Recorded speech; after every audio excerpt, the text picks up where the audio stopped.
Сәлеметсіздер ме? Мен Қаратал ауданы Қанабек Байсейітов атындағы орта мектептің химия пәнінің мұғалімі Мұхтар Нұржан Мұхтарұлы. Бүгінгі біздің тақырыбымыз ковалентті байланыс 8-ші сынып. Тақырыбымызды бастамас бұрын мына сұрақтарға жауап берейік. Электротерістік дегеніміз не? Электротерістік топ бойынша қалай өзгереді? Электротерістік период бойынша қалай өзгереді? Дұрыс айтасыздар. Электротерістік химиялық элементтің атомының электрондарының тартып алу қабілетін айтады екенбіз. Электротерістік топ бойынша жоғарыдан төмен қарай төмендейді. Литий мен францийді салыстырсақ болады, және период бойынша солдан оңға қарай артады екен. Жауаптарыңыз дұрыс. Келесі. Бүгінгі тақырыбымыз ковалентті байланыс деп айтадық. Енді бүгінгі сабағымыздың мақсаты электротерістік ұғымы негізінде атомдар арасындағы ковалентті байланыстың түзілуін түсінеді екенбіз. Бағалау критериялары. Ковалентті полюсті және ковалентті полюсті байланыстардың ұқсастығы мен айырмашылығын көрсетеміз. Формула бойынша коваленттік полюсті және бар заттардың коваленттік полюсті байланыстардан ажырата аламыз. Айқыш нүктелер диаграммасын салады екенбіз. Химиялық байланыс неліктен түзіледі? Элементтер өз орналасқан периодтағы асыл газдардың конфигурациясына ұмтылады, себебі олар инертті, ешқандай химиялық реакцияға қатысуға белсенді емес. Мына жерде суретте қарасаңыздар, хлор атомы және сол периодта орналасқан инертті газ аргон.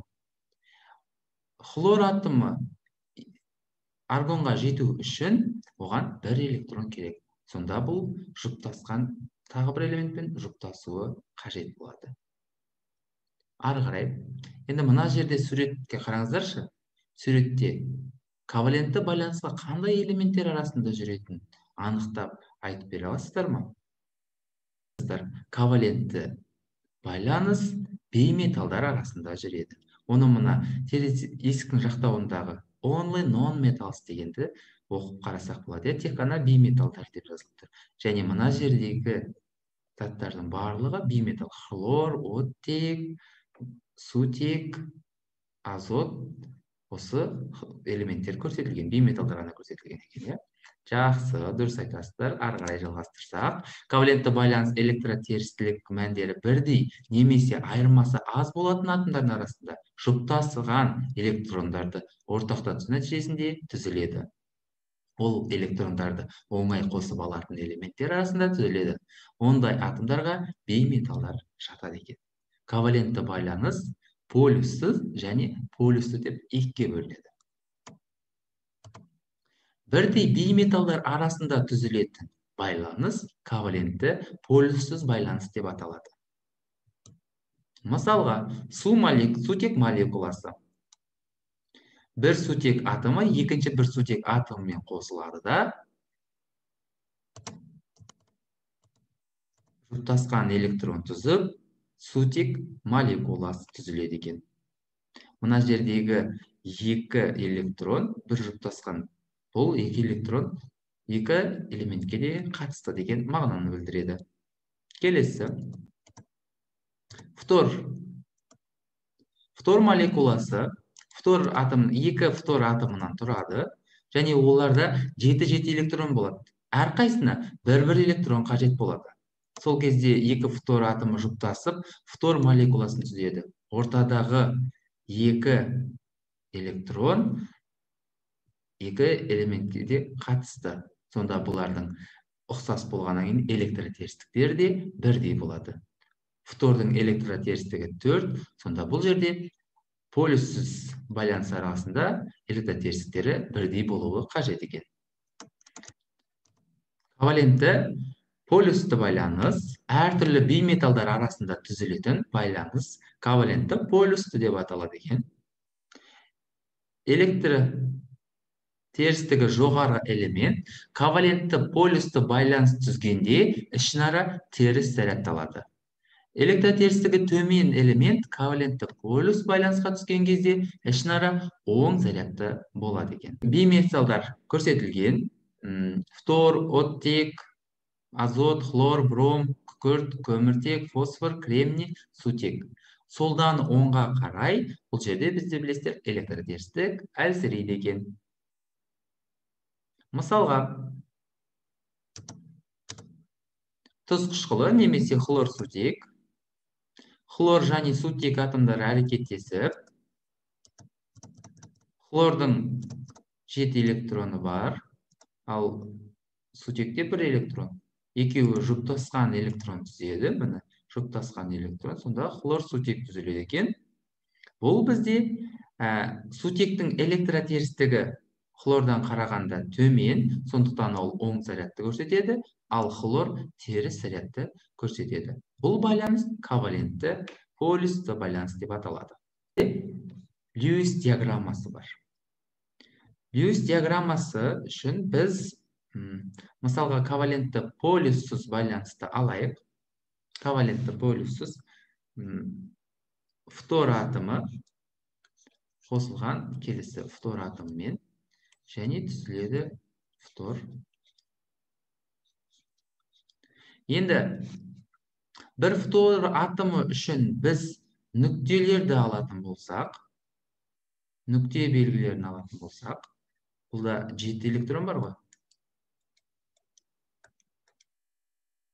Екіншісіне айрықша белгілерді аламыз.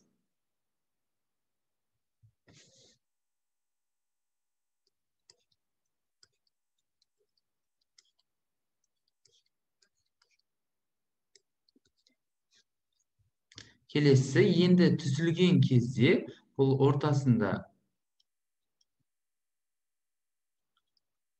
екі жұптасқан фтор молекуласы түзіледі.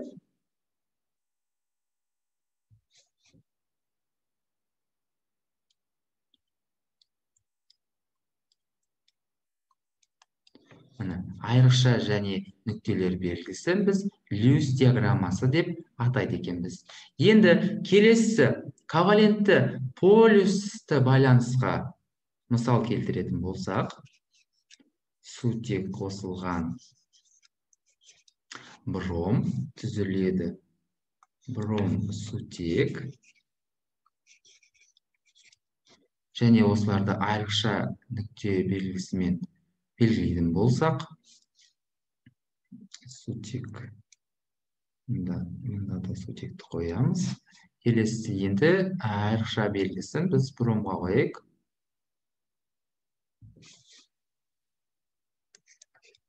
Бұда 7 электрон бар, сонда 7 айрықша белгісін қоямыз.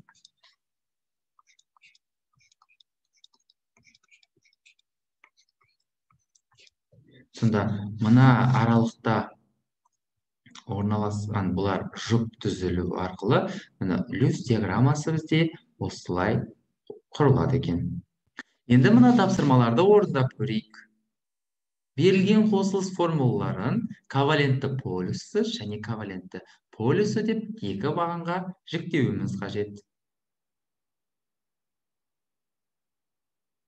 Тапсырманы орындап болсақ, дұрыс жауабымен сәйкестендірейік.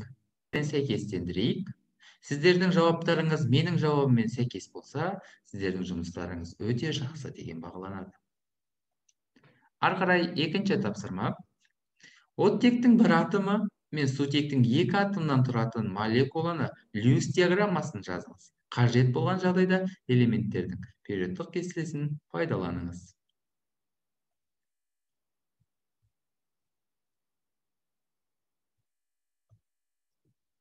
Жауаптарыңызды алдық, онда жауабымызды қазір сәйкестендірейік.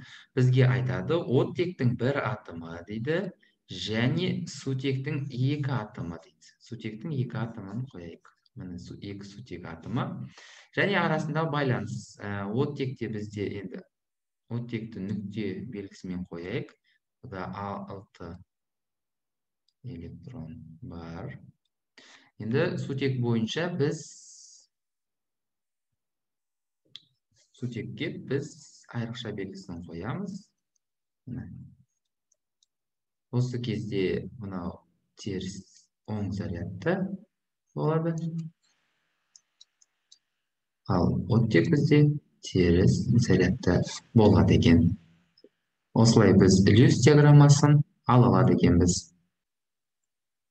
Сутек пен азоттан тұратын молекулалардың белгілеу әдістерін атаңыз. Мына суреттермен сәйкестендіріңіздер.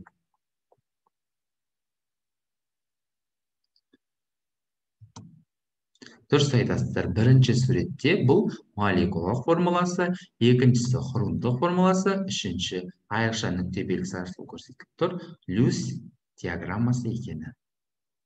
Жақсы, ендеше мына тапсырманы сіздер орындап, күнделік кезекке жүктеліңіздер. Мақсатқа оралсақ, электротерістік ұғымының негізінде атомдар арасындағы коваленттің байланыс түзілуін түсіндік деген ойдамын. Енді төмендегі сөйлемдерді жалғастыру арқылы сабақтың қорытындысын өзіміз жасап көрейік. Бүгін мен білдім, маған қызықты болды, маған қиын болды, мен түсіндім, енді мен жасай аламын, мені таңғалдырған деген сөйлемдерді толтырып аяқтап жазыңыздар. Жақсы, бүгінгі сабақ сіздерге түсінікті деген ойдамын. Жақсы, сау болыңыздар.